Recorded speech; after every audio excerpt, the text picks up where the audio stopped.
What up, Long Beach? Welcome back to a very special championship episode of LBST where we talk Long Beach sports. Of course, as always, I am co-sports editor JJ Fiddler to my right. Co-sports editor Mike Gardabasio, and to my right, the wonder of the rangs, Tyler Hendrickson. And we've got to thank our sponsors, Naples Rib Company and Papalucci's, who put the eat in 2nd Street. And we've got some teams that want to put the chip in championship here coming up in the football playoffs, and we think they have a pretty good chance to get that done. Indeed we do. We were going to bring in our own Chris Trevino, is the Braves beat writer extraordinaire. St. John Bosco and Downey going to be playing for it all in the CIF Southern section this weekend. We are coming off of last weekend where we saw some crazy games, big ups to the St. Anthony Saints. Head coach Mario Morales and his entire program, who really just had a historic run through this 2014 season, won their first league title in 15 years, made it back to the playoffs for the first time in a decade, got back to the semifinals for the first time since 1955, trying to get back to a championship for the first time since 1948. So obviously just all of these things that the Saints were able to accomplish this year, a pinnacle moment for them, fell just short. And when I say just short, I mean 7 yards and 9 seconds short of going to the championship game. An incredible back and forth. 5 times they traded the lead with Grace Brethren in that semifinal. And like I said, man, nothing to hang their heads about. They did some incredible things this year, did those Saints. The only thing to fear was Veer itself in that game, as Grace Brethren was able to veer their way right at the end to get in. But when you play a game like that, you just have to acknowledge, I went out with a bang. My last game of high school was epic. There's video. Thank you, JJ. And we competed and came up a little bit short. Nothing to hang your heads about after an amazing season. Yeah, I got a column in the Gazettes this week about that exact fact, Tyler. Well, I did a game kind of like this. It was in a championship last year with Norwalk and Lucerna, and it doesn't hit the kids that night. You know what I mean? Obviously, because it's so hard to think, God, we were one play away from making that happen, getting those championship rings. Yeah. But it does, I mean, in talking to the Norwalk kids that were on that team, Rashad Penny, they do sort of come around to that feeling usually afterwards. Well, it's hard to come around to any feeling after you play a game that emotional and that important, not only for you and for your teammates, but for your school. And speaking of important games, my goodness, did we have a scene at Cerritos College. Poly and St. John Bosco, obviously we'll be talking about the Braves like we said, but big ups to the Poly team as well. First-year head coach, first-time head coach, and they were right back where they've always been. Well, the only 2 teams they lost to this year are playing on Saturday for the Pac-5 Division Championship. So just one of those seasons. You mentioned you got a first-year coach. You sort of wonder where's this season going to end up. They wanted it to end a little later than it did, and I think they certainly had the talent to get to that championship game. But yeah, it was one of those roller coaster seasons as we're kind of accustomed to covering Poly.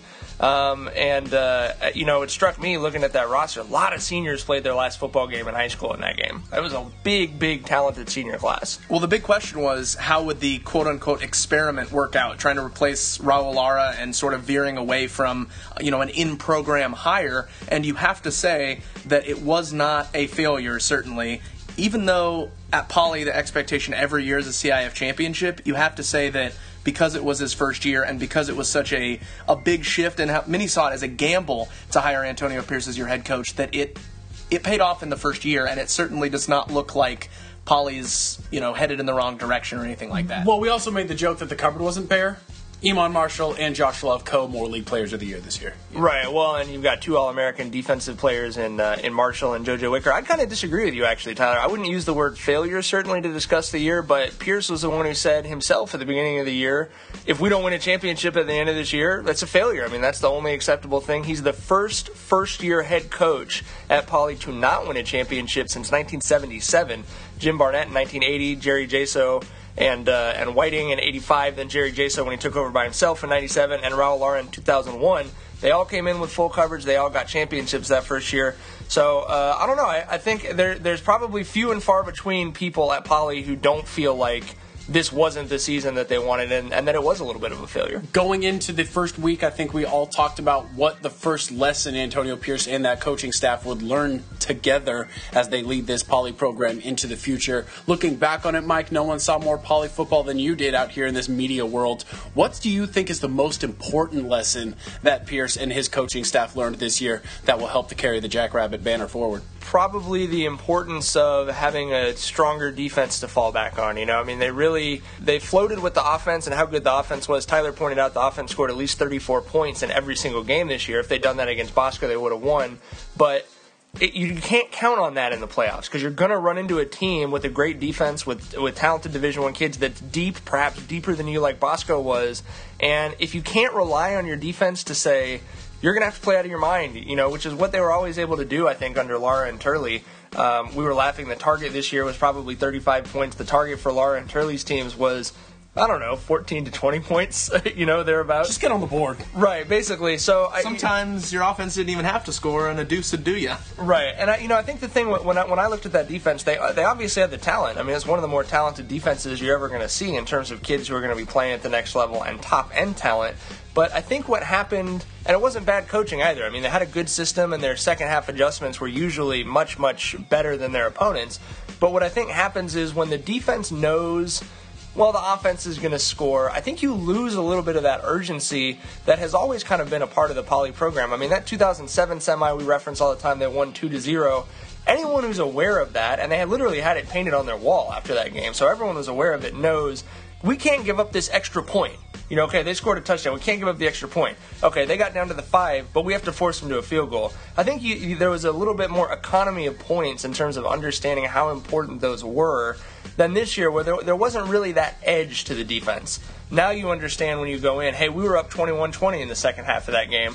Let's make sure we have a defense that's obsessed with going, if we have a lead in the second half, we're going to win the game, even if the wheels fall off on the offense. Speaking of defense, let's bring Chris Trevino in on this one because, honestly, the story that I took away from the game that I wasn't at, the Poly St. John Bosco game, was the performance of that St. John Bosco defense because they really held that Poly offense in check, something no one was able to do for months. Defense was the big question mark for these Braves coming into this season, and they've had marquee wins this season, but they got none bigger than that Poly win, coming up with some big plays and holding them to just 21 points. Yeah, I don't think you can really oversell what a big win that is for them because even with all the success they had last year, if you were to try and find something that they didn't get to do in 2013, beating Poly was really it, and they did it, and to be honest, it was relatively emphatic. I mean, if you look at that fourth quarter, they're down 21-20, and they really completely took the game over. And I think especially, I don't know that I've seen a bigger statement drive this deep into the playoffs than that 9 straight runs game-sealing drive. Poly punched the ball back with 6 minutes left, needs to stop, and just couldn't get it. I mean, Bosco just went straight down the field against them, bam, bam, bam, bam, bam, and then McGrew into the end zone to seal it. Early on, they did lose Josh Love for that second half, so that did obviously change the dynamic of the game.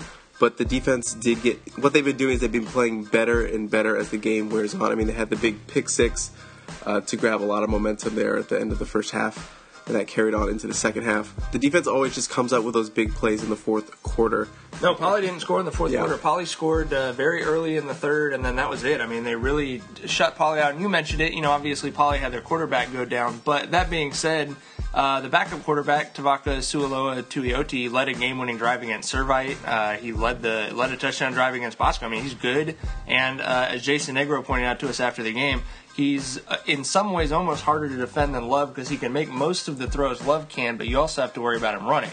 So it kind of adds a new wrinkle and dimension to that offense. And the Bosco defense, a less experienced defense and a less experienced coaching staff, that actually might have ended up sort of tilting to Poly's favor in a way. And Bosco really wasn't fazed by it. It looked to me like they made a little bit of a change in terms of where their linebackers were going, but they didn't lose their heads. They didn't really mess around with it. They just handled it the way you expected defending CIF and state champion to do, and that's why they get to move on and play next week. Well, they've been doing a lot of learning this year because even though they did come back as the defending champion of California, they had to replace a lot of guys, especially on that Only defense. 10 starters, JJ. And not just 10 starters, but guys like Jaleel Wadood who are game changers, let alone a starter on a unit and a captain for your guys. I got to give ups to this program just for being the role of the man, quote unquote, the man, so quickly. Because you're talking about a program that really hadn't had anything to hang its hat on for years. Then they get a good coach in there who puts together a good staff. They get the right athletes in the right place at the right time. And 3 years later, all of a sudden, Mike, you just said it, they're looking like the team who's been there a million times before, and hey, we know how to do this. We've done this before. We're going to make these few little changes, few little adjustments mid-game. We know what we've got. We're going to use that to our advantage. Bing, bang, boom, yada, yada, yada. You're going to the ship again. I have to give big ups to that program for just owning it. Right. They could still look at themselves like the underdog, but they made a conscious decision, whether it was last year or the year before that when they played Poly in that semifinal, that they were going to act like they were there forever. Like they deserve. Fake it till you make it, and they've officially made it. Well, and I think as we look back, regardless of how relevant the program remains over the next 10, 15, 20 years, I think you'll really look back at the importance of a Josh Rosen to that. Because that's a guy, we talked about the transfers that they had in that 2012 season, but Rosen's been there since he was a freshman. And he's been there, he said, I'm going to come in and I'm going to make this program relevant. And I think it gives you, even if you're on the defense, I think it gives you a different feel to your program to know that you have an elite quarterback. And a guy who said, hey, I'm going to play in a Pac-12. I could play at pretty much any college I want. This is where I want to go to high school.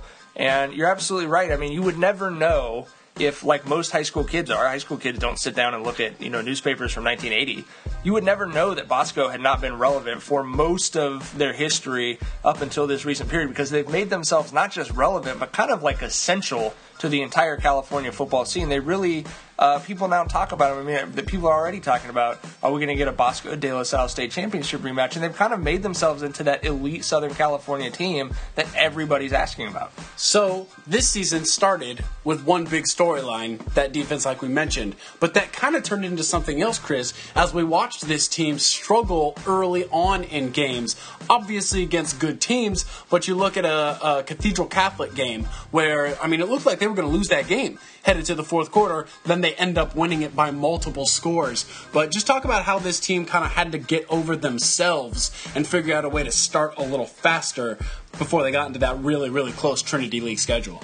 I think it was mostly about just finding that chemistry with one another. I was talking to some of the linebackers, and they were saying that, early on in the season, like in the St. Louis game, when they would mess up, they would give up a big play or something, they would kind of get down on each other, like, what did we just do?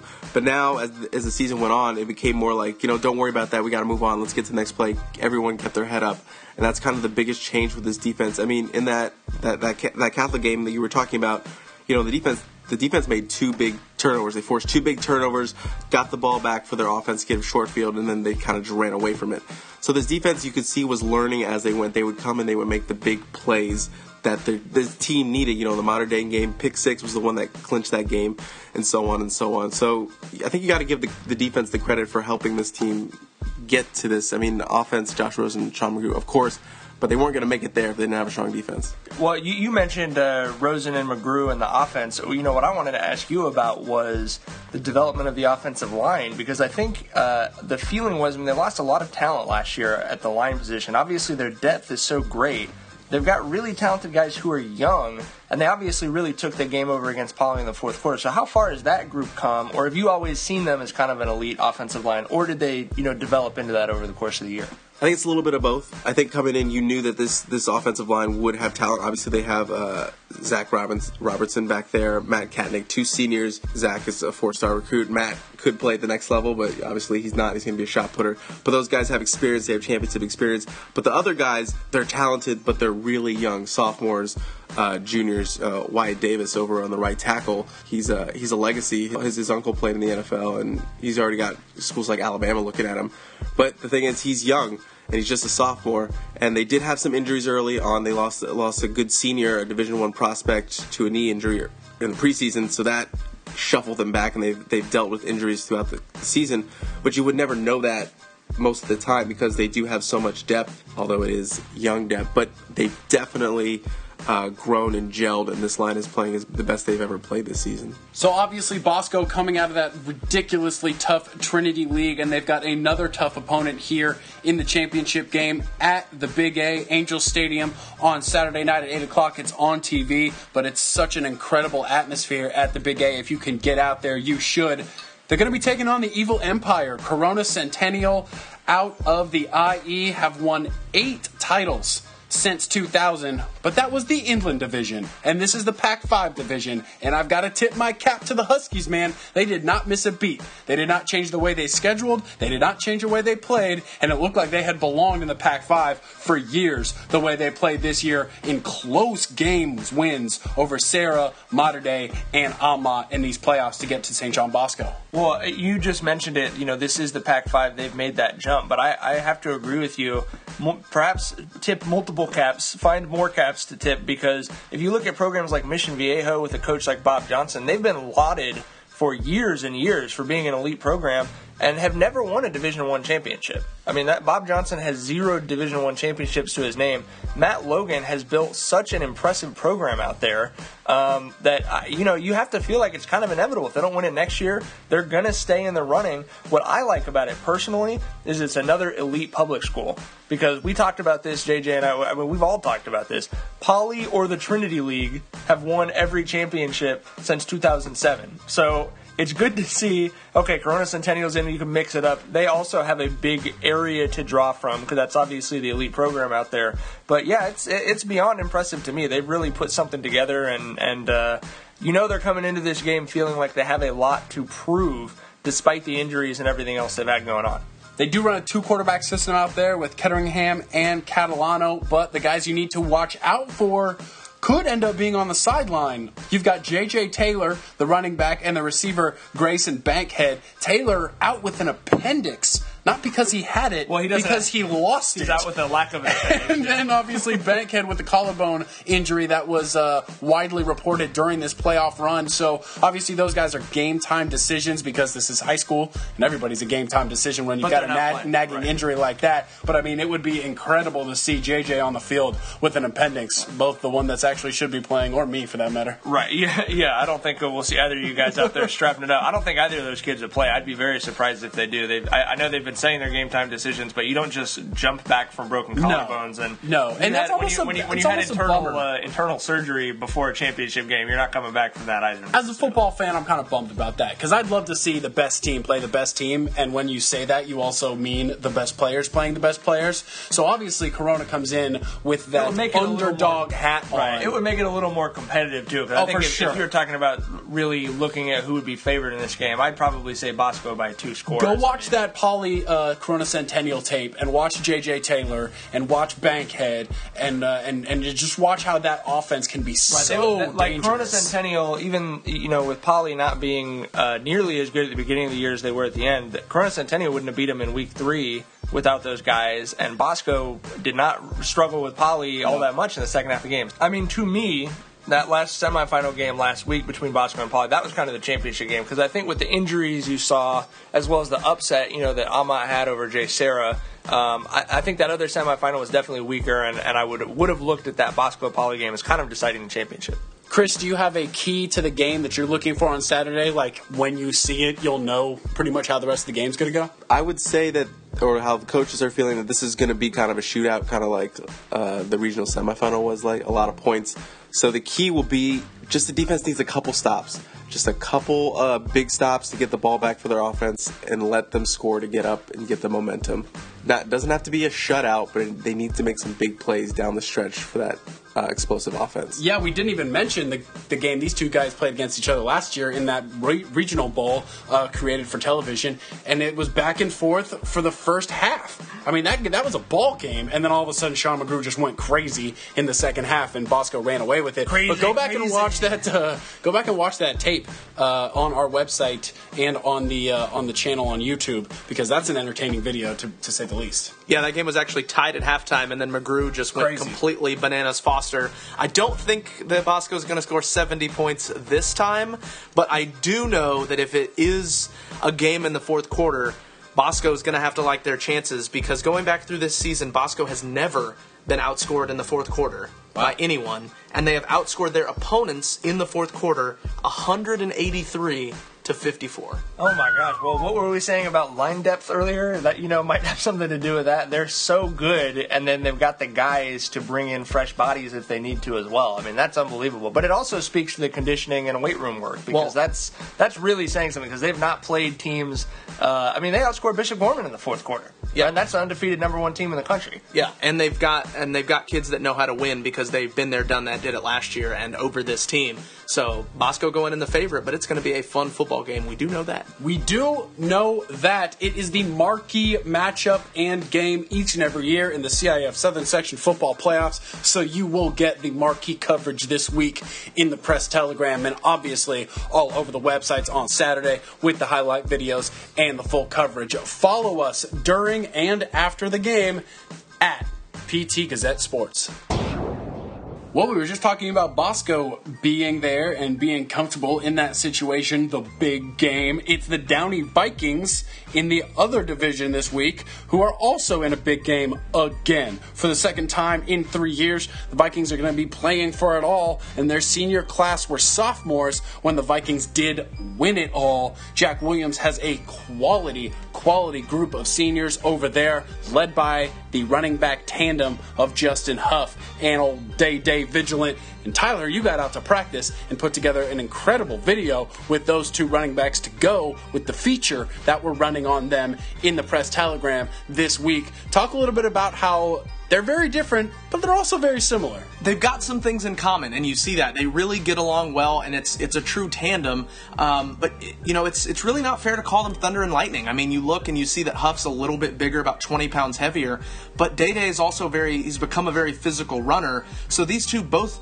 do really everything well, and you just have to pick your poison. And it's a lot of fun for Jack Williams to just decide, okay, now it's Huff's drive, now it's Day's drive, and then they can switch back and forth. And now that these two have been healthy, they've really been rolling. I mean, they're averaging over 300 yards a game in the playoffs, and they just pick up the slack. Huff had a tremendous sophomore year, ran for almost 2,400 yards. If Day goes over 200 in this championship game, which would be crazy, but he's already done it twice this year, then he could get to 2,000 this season. And they both have over double-digit touchdowns. They really make this offense go, and they're kids who really like playing with one another as teammates. They've had to split carries because there's only so many plays that you run, but they are both out there eating from the same bowl, and it's a pretty big bowl of porridge right now because they are right there on the verge of this championship. To go back when this bracket first came out, I think we would all have Downey maybe at the top half, but definitely not at the top of what we thought would happen in this playoffs. We had La Mirada making a run. We had Dominguez making a run.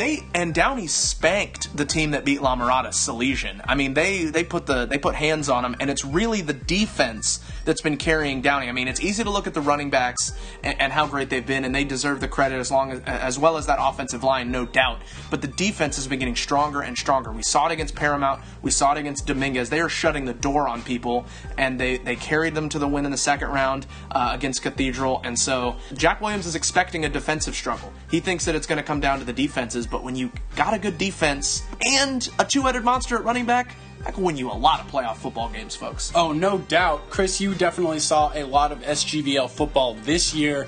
At any point during the season, did you see this type of playoff run and a berth in the championship game coming from Downey? I mean, to be honest, coming into the season, this doesn't make me look good, but I kind of saw that Downey was kind of the lesser of the two. The tri-championships that they had there with Paramount, and then Dominguez. I mean, we all really liked Dominguez, and we thought they could be in this spot. Downey was just coming off losing an All-CIF player in Jorge Reyna. You didn't really know what to do. They had a really young quarterback, a sophomore. You didn't really know what was going to come of that. Day was just an unknown. You didn't know he was going to be like this. So They had a lot of question marks. I mean, we all knew that defense was really, really good. But again, just so many question marks on the offensive side of the ball. Like, could they be here? I mean, and obviously they've proven some people wrong. Well, and they've had the depth, because Downey is a program, and so they definitely had the depth that we didn't necessarily know who they were, but they stepped up and they filled the holes. And Day obviously came back and was healthy and was a real factor. But Jack Williams said it. I mean, his team 2 years ago had to gel. They needed, but this team gelled a little earlier, and we weren't wrong looking at the preseason, because Downey did not look good in the preseason. Dominguez looked like a much better team. Dominguez sort of wore down a little bit, whereas Downey's gotten stronger, and that's kind of the key. You know, you got to get hot at the right time in the bracket, and that's what Downey's done. They've merged together, but give credit to the coaching staff for bringing them together and knowing that you play for the playoffs. And they did it 2 years ago. They knew the formula that worked and what they needed to get done. And, you know, they've got guys that won a championship and played a lot as a sophomore. You mentioned Huff already, JJ. You got Jason Thomas, Jacob Cook, Chris Blanton, who is, I mean, ridiculous. He had 6 sacks in a game already in the playoffs. Kid's an absolute beast. So they've got guys that have played in a championship game, and that's going to be so valuable going into this game on Friday as far as leadership and being comfortable on that stage. So it really speaks to the program that they've been able to just improve so much over the course of the year and come together as a football team. Yeah, that defense and specifically that secondary is going to be tested on Friday night at Glendale High School. It is the championship against Crescenta Valley. The Falcons are 13-0 this year, including a playoff win over Paramount, so we got a chance to see this team, and we were quite impressed with senior quarterback Brian Gadsby, who, statistically speaking, could be one of the best quarterbacks in the Southern section. He's completing 62% of his passes. He's racked up over 3,500 yards through the air and 39 touchdowns. In 2 years as the Falcons quarterback, he's racked up over 6,300 yards and 73 touchdowns to just 19 interceptions. His top target is number two, Connor Van Ginkel. Van Ginkel went just wild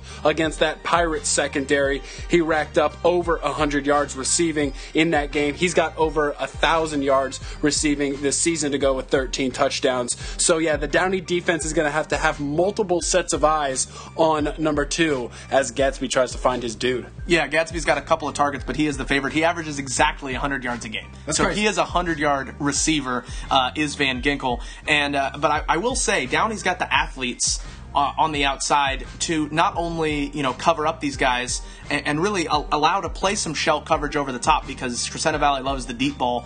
With Darian Franklin and Blanton, who I already mentioned, those are guys that can get to the passer. So if they can get pressure with their 4 down and they don't have to blitz, and they can, you know, match up on the running backs and really, you know, place them too high and really protect a shell over the top, that could be really valuable, and Paramount wasn't able to do that. But also offensively, they've got some weapons, and there were some opportunities for Paramount. They just couldn't quite connect, but they were able to do some things deep over the top. The Crescenta Valley defense, not necessarily the fastest on the perimeter, so there could be some big play opportunity, and then obviously the running backs get them out into space. Right. Tyler, there is an injury concern here with quarterback for the Vikings. Yes, sophomore Trevor Hill, we've talked about, had shoulder injuries off and on. He was icing his shoulder in the playoff win over Salesian. They're not necessarily sure if he's going to play. Jack Williams felt confident the other day at practice. They haven't let him throw yet, but he's going to work his way back. But they feel confident either way. I mean, Hill missed some time earlier this season. Rafiq Rahim stepped in and did a solid job. Eddie Preciado has spent time at quarterback. Or they can just go Wild Viking and just have Day-Day and Huff in the backfield every play, and that really isn't doing the defense many favors, is it? So they'll be okay, but it seems like the feeling is that Hill will be able to at least try to give it a go on Friday night. You have got to get to presstelegram.com/highschoolsports and make sure you watch Tyler's video that he did with those 2 running backs, Huff and Vigilant, as well as read the feature on those guys. And of course, we'll have all the coverage for you there. Follow us at PT Gazette Sports. That's it. That's all. There ain't no more. Another episode of Long Beach Sports Talk is in the books. Obviously, we want these teams to be fitted for rings the next time we talk to you on this show. All that coverage, as we said, all over the websites and the newspaper. So thank you to the Press Telegram, the Grunion Gazette, GazetteSports.com, everybody involved in getting the local sports coverage out to you. For Chris, for Tyler, for Mike, for JJ, for everybody else who helps put out this show. Physically, we appreciate you. We will see you in the stands this weekend. Stop it. Holidays just around the corner. It's a beautiful time of year. Take care, Long Beach. It was a beautiful time of year. Does he mean the number 4?